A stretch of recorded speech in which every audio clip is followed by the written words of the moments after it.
बड़ी खबर सामने आ रही है। ईरानी मीडिया के हवाले से खबर आई है जहां पर इजराइल के हमले में खामेनेई की मौत हो चुकी है। ईरान के सुप्रीम लीडर आयतुल्लाह खामेनेई की मौत, ईरानी मीडिया ने इसकी पुष्टि की। शनिवार सुबह मारे गए आयतुल्लाह खामेनेई। ईरानी मीडिया के एक एंकर ने भावुक होते हुए इसकी जानकारी दी। ईरानी मीडिया ने प्रेस टीवी में पुष्टि की, जहां सर्वोच्च नेता आयतुल्लाह अली खामेनेई अमेरिका और इजराइल के संयुक्त हवाई हमले में मारे गए। उनके साथ उनके परिवार के कई सदस्य भी मारे गए। तो वहीं इस खबर ने वैश्विक स्तर पर भू राजनीतिक तनाव और युद्ध की आशंका को चरम पर पहुंचा दिया है। आपको बता दें, ईरानी मीडिया ने इसकी कंफर्मेशन दी है, भावुक होते हुए जानकारी दी कि अब ईरानी खाने में अब नहीं रहे हैं, जहां पर ईरानी मीडिया ने इसकी पुष्टि की है कि उनके सर्वोच्च नेता आयतुल्लाह अली खामेनेई मारे गए हैं अमेरिका और इजराइल के संयुक्त हवाई हमलों में। तो आपको बता दें कि इस खबर ने वैश्विक स्तर पर हड़कंप मचा दिया है। तो वहीं भू राजनीतिक तनाव और युद्ध की आशंकाएं चरम पर पहुंच गई है। ईरान और इजराइल के बीच युद्ध के कारण उनके परिवार के सदस्य भी मारे गए और उसके बाद में खबर आई कि आयतुल्लाह भी मारे गए हैं। इससे पहले अमेरिकी राष्ट्रपति डोनाल्ड ट्रंप ने भी जानकारी दी थी। उन्होंने कहा था कि उनको पता है कि अगला उत्तराधिकारी कौन होगा। तो वहीं उन्होंने कहा कि सबसे क्रूर नेता मारा गया है।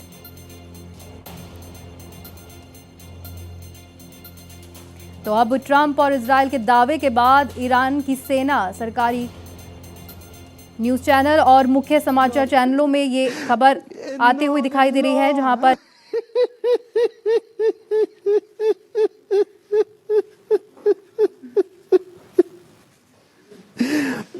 इन्ना लिल्लाह व इन्ना इलैहि राजिऊन।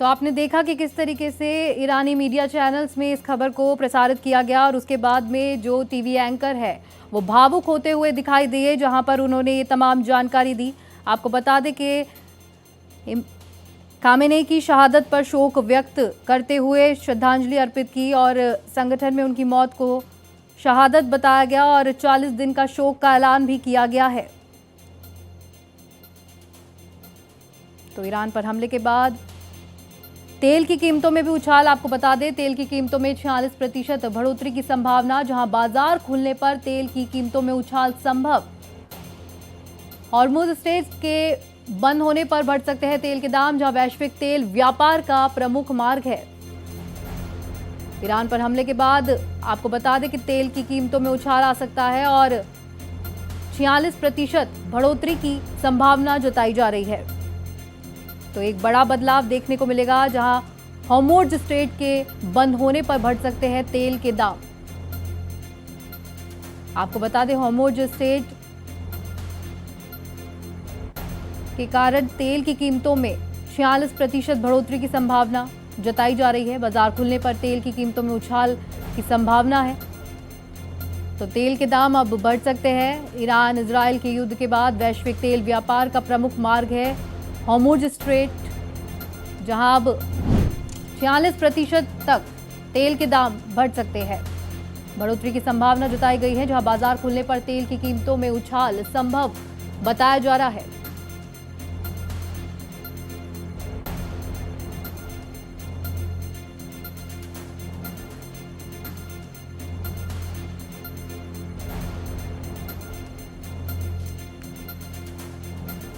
अमेरिका और इजराइल के खिलाफ सजा देने का वादा किया, जहां पर ईरानी मीडिया के हवाले से बड़ी खबर सामने आई। इजरायल के हमले में खामेनेई की मौत। खामेनेई की मौत के बाद शोक का ऐलान किया गया है। आपको बता दें 40 दिन के शोक का ऐलान है। ईरान में राजकीय शोक का ऐलान। ईरानी मीडिया ने तमाम जानकारी दी और पुष्टि की कि खामेनेई की मौत हो चुकी है। और आपको बता दें खामेनेई की मौत के बाद ईरान का बड़ा दावा, जहां पर ईरान ने कहा है IRGC ने सजा देने का वादा किया है। अमेरिका और इजरायल के खिलाफ सजा देने का वादा किया है कि इसका बदला लिया जाएगा। लगातार युद्ध की स्थिति बनी हुई है, लगातार युद्ध जारी है, जहां पर अब IRGC ने सजा देने का दावा किया है। इजरायल ने ईरान पर बरसाए बम। आपको बता दें इजरायल ने 30 ठिकानों पर बम बरसाए, तो वहीं खामेनेई के हेडक्वार्टर पर 30 बम बरसाए। इजरायल ने ईरान पर बम बरसाए, जिसमें खामेनेई की मौत हो चुकी है। आपको बता दें इससे पहले इनके परिवार के सदस्यों की मौत हुई, जहां पर खामेनेई के हेडक्वार्टर पर भी 30 बम गिराए गए।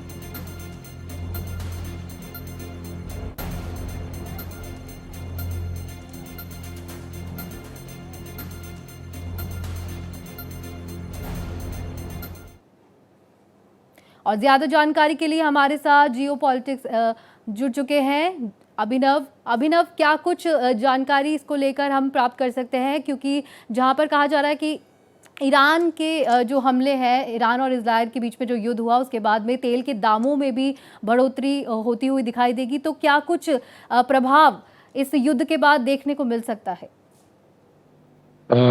बहुत बहुत शुक्रिया मुझे यहाँ पर बुलाने के लिए। फर्स्ट ऑफ ऑल देखिए, तेल के दामों में बढ़ोतरी तो एक बहुत ही नेचुरल और लॉजिकल इसका रिजल्ट है। जैसे वो जब भी मध्य एशिया के अंदर कोई क्राइसिस आता है तो तेल के दामों के ऊपर उसका प्रभाव पड़ता है। बट आई थिंक अब ये इतनी बड़ी घटना है कि शायद हमें इस चीज के ऊपर तेल के दामों के बियॉन्ड जाकर सोचना चाहिए। तो सबसे पहले तो मैं ये कहूंगा कि कई सारे जो कंट्रीज और कई सारे एनालिस्ट कह रहे थे कि ईरान बहुत ज्यादा रेजिस्ट करेगा, वो करेगा।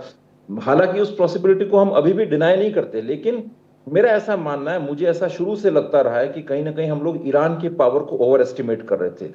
जब इजराइल ने हिजबुल्लाह को बुरी तरह से तहस नहस कर दिया और तो कुछ चंद महीनों के या चंद दिनों के स्पैन के अंदर, तभी हमें लग गया था कि ईरान का जितना दिखाया जाता है, जितना ऑरा क्रिएट किया जाता है, उतना मजबूत ये देश है नहीं और अंदर से बहुत ही कमजोर स्थिति है। अब आप एक चीज पर और गौर करें। देखिए, आपने देखा होगा कि इजराइल ने की इंटेलिजेंस इतनी स्ट्रांग और इतनी पुख्ता थी कि उन्होंने इनके बड़े बड़े कमांडर्स को पिन पॉइंटेड लोकेशन के आधार पर फिनिश किया है। पहले दिन खामेनेई का चले जाना शो करता है कि इजराइल का जो पेनिट्रेशन था ईरान के अंदर, इंटेलिजेंस पेनिट्रेशन, वो किस लेवल का रहा होगा, आप उसका अंदाजा लगाएं। ये साफ शो करता है कि इजराइल ने अपने जो मोल्स हैं, अपने जासूस जो हैं, वो ईरान के हर सिस्टम के अंदर, IRGC हो चाहे इनकी आर्म फोर्सेज हो, उसमें कल्टीवेट कर रखे हैं, जो कि ये बताता है कि ये कंट्री जो है, इसकी जो कमिटमेंट है रेवोल्यूशन के प्रति, वो भी उतना मजबूत नहीं है जितना कि प्रचारित किया जाता है। अंदर से काफी इनके संस्थान बुरी तरह से कॉम्प्रोमाइज्ड हैं और जो है वो इतना मजबूती से जो है टिकने की उनकी क्षमता नहीं है ना। और इनका लोगों का तो विरोध था ही, इनकी रेजिम के खिलाफ लोग बुरी तरह से प्रोटेस्ट कर रहे थे और इस जालिम तानाशाह रेजिम ने तकरीबन 50,000 बेगुनाह लोगों को मार दिया। आपको लगता है ऐसी रेजिम की कोई लेजिटिमेसी बची होगी? तो डेफिनेटली ये तो होना ही था। अब आगे क्या होगा उस पर तो हम बाद में विचार करेंगे, लेकिन सबसे पहले मैं ये बताना चाहूंगा कि इसका इंडिया में क्या इंपैक्ट होगा। इंडिया के अंदर देखिए, जैसे ही इसको अब मारा है खामेनेई को, तो उसका बहुत ही भारी विरोध और एक घृणा आपको दिखेगी, खास तौर से हमारे भारत के शिया मुसलमानों के अंदर और काफी हद तक सुन्नी मुसलमानों के अंदर भी, क्योंकि उन्हें ये हमला बेसिकली मुस्लिम्स के अगेंस्ट ये हमला लगेगा। उन्हें लगेगा कि ये जो है, ये अटैक, ये युद्ध जो है मुसलमानों के खिलाफ है। और चूंकि मोदी अभी हाल फिलहाल इजराइल गए थे और उसके जस्ट बाद ये अटैक हुआ है, तो एक बहुत से लोग, एक बहुत बड़ा तबका वो इसको मोदी की यात्रा से जोड़ने की कोशिश करेगा। हालांकि इसमें उनका कोई रोल नहीं है। उनकी जो प्लानिंग है इजराइल की, अमेरिका की, वो अपने डिस्टिंक्ट लेवल के ऊपर काफी लंबे से चल रही है, लेकिन यहाँ पर लोग उसको जोड़ने की कोशिश करेंगे। दूसरी बात, कश्मीर के अंदर जो है इसका आपको व्यापक असर नजर आएगा। वहां पर एक बहुत बड़ा शिया तबका रहता है और उन लोगों ने पहले प्रोटेस्ट भी किया था। बेसिकली जो है ईरान के अंदर जो खामेनाई रेजिम के खिलाफ जो प्रोटेस्ट हो रहे थे उस दौरान उन्होंने खामेनाई रेजिम के फेवर में प्रोटेस्ट किया था और भारत सरकार को कुछ जाके ज्ञापन वगैरह भी दिए थे कि आप इस रेजिम को सपोर्ट करें। उसके बाद में तो आपको शायद नजर आएगा कि वो लोग उनके अंदर एक बड़ी एक प्रोटेस्ट टाइप का, एक आक्रोश टाइप का उनके अंदर नजर आ सकता है और वो शायद एंटी इंडिया भी बहुत सोचेंगे इस चीज को लेकर के, क्योंकि उन्हें लगता है कि भारत इजराइल का दोस्त है। तो ये चीजें आपको यहां से भी नजर आ सकती हैं। जगह जगह से फतवे दिए जाएंगे इजराइल के खिलाफ, अमेरिका के खिलाफ। उसके अंदर डेफिनेटली बाहर के जो मुस्लिम स्ट्रांग होल्ड्स हैं वो तो है ही, लेकिन भारत को भी आप उसमें काफी हद तक भारतीय मुसलमानों को भी उसमें इंक्लूड करके चलें आप।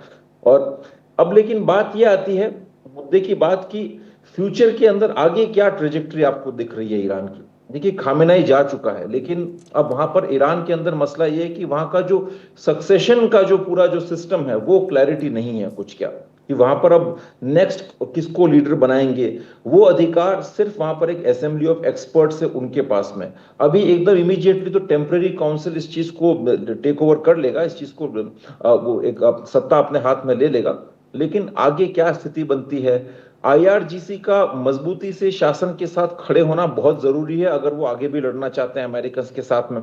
आईआरजीसी अभी तक तो शासन के साथ खड़ी है, अभी तक तो आईआरजीसी के अंदर हमें कोई अंदरूनी मतभेद या इस तरह की बातें नजर आई नहीं है, लेकिन कई सारे सूत्रों का दावा है कि आईआरजीसी के अंदर भी चीजें काफी खोखली हो चुकी हैं। उनके अंदर आपसी मतभेद हैं और उनके अंदर बेसिकली आईआरजीसी एक इकोनॉमिक माफिया के तौर पर इमर्ज हो चुका है, जो वहां की पोर्ट्स, वहां की कंस्ट्रक्शन इंडस्ट्री और वहां की अन्य जो औद्योगिक आयाम है उनको कंट्रोल करता है। तो इसीलिए जो आईआरजीसी के बड़े बड़े कमांडर्स हैं उनके अंदर जो है ना ज्यादा प्राथमिकता वो आइडियोलॉजी के बजाय अब अपने इकोनॉमिक इंटरेस्ट को देने लगे हैं। तो शायद अमेरिकन और इजरायली इंटेलिजेंस इनके साथ कुछ नेगोशिएट करें, अंदर खाने कुछ संवाद या वार्तालाप भी चल रहा हो। तो बड़ी खबर सामने आ रही है जहां पर शांतिपूर्ण समाधान की हर संभव की कोशिश। अमेरिका का बयान सामने आया है, ईरान उस अवसर का फायदा उठाने में विफल रहा। मध्य पूर्व में जारी संघर्ष के बीच यूएन की बैठक। बड़ी खबर सामने आ रही है, अमेरिकी राजदूत माइक वॉल्ट्ज का बयान सामने आया है, शांतिपूर्ण समाधान की हर संभव कोशिश ये बयान सामने आया है। मध्य पूर्व में जारी संघर्ष के बीच यूएन की बैठक की खबर सामने आई है। ये सीधी तस्वीरें आप देख सकते हैं ईरान से सामने आ रही है, सीधी तस्वीरें जहां खामेनी की मौत की पुष्टि होने के बाद क्या कुछ माहौल बना हुआ है। तो काले झंडे लेकर लोग सड़कों पर दिखाई दे रहे हैं ईरान में, आप देख सकते हैं तस्वीरों में। तो ईरान में क्या कुछ माहौल बना हुआ है आप तस्वीरों में देख सकते हैं, जहां काले झंडे लेकर लोग सड़कों पर उतर आए हैं। प्रदर्शन करते हुए लोग यहां पर नजर आ रहे हैं। तो ईरान के लोग लगातार विरोध प्रदर्शन करते हुए दिखाई दे रहे हैं, जहां काले झंडे हाथ में लिए विरोध जताते हुए अमेरिका मुर्दाबाद के नारे लगाए जा रहे हैं। आप देख सकते हैं प्रदर्शन करते हुए लोग।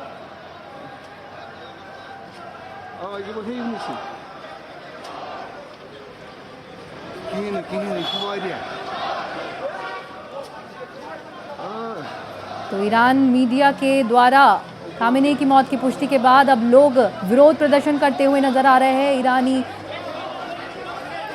जो लोग हैं वो सड़कों पर उतर आए, आप देख सकते हैं विरोध प्रदर्शन लगातार जारी है। तो वहीं अमेरिका मुर्दाबाद के नारे लगाए जा रहे हैं, काले झंडे हाथ में लेकर विरोध प्रदर्शन किया जा रहा है। कितनी तादाद में लोग मौजूद हैं आप देख सकते हैं,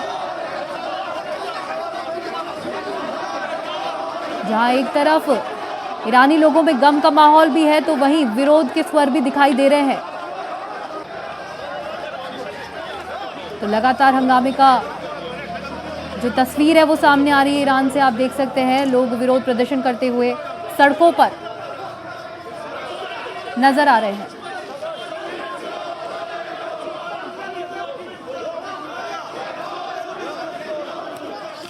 तो लगातार विरोध प्रदर्शन हो रहा है और इस खबर को लेकर हम एक बार फिर से हमारे पॉलिटिकल एक्सपर्ट अभिनव पांडे के पास जाएंगे। अभिनव जी, किस प्रकार से आप देखते हैं कि जहां पर ईरान की सड़कों पर ये विरोध प्रदर्शन हो रहा है? देखिए, ईरान के अंदर इस चीज को लेकर के काफी डिविजन्स हैं। अभी कुछ ही दिनों पहले हम देख रहे थे कि एक बहुत बड़ा तबका इस रेजिम के खिलाफ प्रोटेस्ट कर रहा था, और ये जो जालिम रेजिम है, इसने तकरीबन 50,000 प्रोटेस्टर्स को, जो आंकड़े कई तरह के आंकड़े आते हैं, कुछ 12,000 कहते हैं, कोई 15,000, कोई 20,000, और एक जो अनऑफिशियल आंकड़ा है वो तो 50,000 तक भी बताता है, उनको इन्होंने निहत्थे लोगों को गोलियों से भून दिया, जिसके अंदर आईआरजीसी को शामिल किया गया। उस कार्रवाई के अंदर इनके जो इराकी मिलिशिया थे उनको शामिल किया गया। अब लेकिन ये जो आप देख रहे हैं, जो सड़क पर जो प्रोटेस्ट हो रहे हैं, ये कुछ कुछ लोग हैं जो रेजिम के सपोर्टर्स हैं, जिनको डेफिनेटली उनको तो आना ही था, लेकिन मुझे जिस तरह के विजुअल्स आ रहे हैं उसको देख के ऐसा भी नहीं लग रहा कि कोई बहुत मैसिव जो है इस चीज को लेकर के नाराजगी है। कुछ ये तो बड़े रैंडम और स्कैटर्ड टाइप के कुछ लोगों का बाहर निकलना लग रहा है, प्रोटेस्ट टाइप के। मतलब आप ये नहीं कह सकते कि बहुत लार्ज स्केल कोई प्रोटेस्ट है ये। तो और एक चीज हमें यहाँ पर ध्यान रखनी होगी कि बेसिकली ईरान के अंदर एक जो कहते हैं ना, रैलिंग बिहाइंड द फ्लैग का जो सेंटिमेंट है, नेशनलिज्म का सेंटिमेंट, वो बहुत स्ट्रांग है। तो कई बार अगर वो अपने जो हुक्मरान है उनसे नाराज भी हों, लेकिन जब फॉरेन पावर्स उन पर अटैक करती हैं तो ऐसी स्थिति में वो सब लोग एक हो जाते हैं और बड़ा उसके खिलाफ एक इमोशनल होकर के प्रोटेस्ट करते हैं। तो वो एक सेंटिमेंट है वहां पर। लेकिन देखिए, मुद्दे की बात ये कि खामेनेई जा चुके हैं, अब आगे क्या होगा इस प्रश्न के ऊपर, और किसी को ये उम्मीद नहीं थी कि इतनी जल्दी खामेनेई चले जाएंगे, इनको न्यूट्रलाइज पहले दिन ही कर दिया जाएगा, इसकी कोई उम्मीद नहीं थी। तो अब यहां से कई तरह की संभावनाएं बनती हैं। या तो शायद अमेरिकन और इजरायलीज, जो इनके अलग अलग फैक्शंस हैं, चाहे वो आईआरजीसी हो, चाहे वो उनके साथ नेगोशिएट करके कोई एक अलग तरह का एक फेवरेबल सिस्टम वहां क्रिएट करने की कोशिश करें। और उसके लिए जरूरी है कि आईआरजीसी के अंदर भी ऐसे लोग हों जो थोड़े से मॉडरेट हों या कॉम्प्रोमाइज होने को तैयार हों। या फिर ये कि इनका जो इस्लामिक स्कॉलर, जो बेसिकली जो एक्सट्रीमिस्ट जो स्कॉलर्स हैं, जो इस्लामिक लीडरशिप है, क्लर्जी है, वो वापस अपनी इस चीजों को कंट्रोल में ले ले और कोई नया सक्सेसर डिक्लेयर करे, उसके बाद इस जंग को जारी रखें। अब फिर एक प्रश्न और उठता है कि जो क्लर्जी है वो खुद कितनी स्ट्रांग बची है अब स्तर से, क्योंकि क्लर्जी का आईआरजीसी के ऊपर स्ट्रांग कंट्रोल होना और आईआरजीसी का पूरी तरह से इनके लिए लॉयल होना बहुत जरूरी है कि अगर आगे ईरान को ये जंग जारी रखनी है। अगर इसके अंदर कोई मतभेद है, कोई चिंक्स इन दी आर्मर है, तो शायद जो है वहां पर एक एनार्की और कैओस की सी संभावना दिखती है। और लोग इन्हें कितना सपोर्ट करते हैं, ये बहुत सारी चीजें हैं। हालांकि इस वक्त कुछ कहना किसी निश्चितता के साथ बहुत जल्दबाजी होगी और बहुत अनसर्टेनिटी है। तो इस वक्त हम यही विचार कर सकते हैं कि आगे क्या क्या संभावनाएं हो सकती हैं। बट हमें अगले कुछ घंटों का इंतजार करना चाहिए, ये किसको डिक्लेयर करते हैं नेक्स्ट का, इनका आयतुल्ला जो है और नेक्स्ट सक्सेसर किसको डिक्लेयर करते हैं, वो तो अब अगले कुछ घंटे या कुछ दिन ही बता पाएंगे।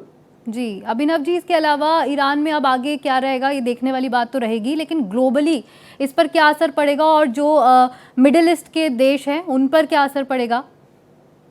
अब देखिए, ग्लोबली में आपको 2-3 तरह के असर हैं इसमें। देखिए, एक तो मेन जो असरात हैं वो ये हैं कि जो आपका जो ऑयल और एनर्जी फ्लोज है मिडिल ईस्ट से, उसके ऊपर जो है एक हम लोग रूटीन में बात करते हैं कि उसकी प्राइसेस के ऊपर और उसकी सप्लाई के अंदर कुछ डिसकनेक्टिविटी की बात हो सकती है, क्योंकि इन्होंने स्ट्रेट ऑफ हॉर्मुज को वैसे ही इन्होंने ब्लॉक कर दिया है अब, और लाल सागर को भी ब्लॉक कर दिया। वहां पर अगर कुछ और नेवल बैटल्स होती हैं कुछ, जिसके अंदर अगर ये लोग जो आपकी अगर किसी एयरक्राफ्ट कैरियर को नुकसान पहुंचाने की कोशिश करते हैं, जो फ्यूल टैंकर्स आ रहे हैं वहां से उनको डुबाने की कोशिश करते हैं, तो एक तो उन सप्लाईज में डिस्ट्रप्शन आ सकता है। दूसरा, आप ये मान के चलें कि इससे जो है ना, जो अक्रॉस द वर्ल्ड जो मुस्लिम समुदाय जो है स्तर से, मुसलमान मतलब चाहे वो भारत में हो चाहे पश्चिम में हो, कहीं भी हो, उनको एक बहुत ही स्ट्रॉन्ग मैसेजिंग है और वो इसको निश्चित रूप से यही देखेंगे कि ईसाई मुल्कों ने जो है ये मुस्लिम राष्ट्रों के प्रति एक हमला बोल दिया है। मैं देखिए मुस्लिम हुक्मरानों की बात नहीं कर रहा, मैं ऑर्डिनरी मुस्लिम्स की बात कर रहा हूँ, चाहे वो मुस्लिम स्टेट्स में रहते हो, चाहे यूरोप में रहते हो, चाहे अमेरिका में रहते हो, चाहे भारत में रहते हो। तो उनके अंदर इसको लेकर के घृणा, नफरत और एक आक्रोश बढ़ेगा और एक डर का माहौल भी पैदा होगा।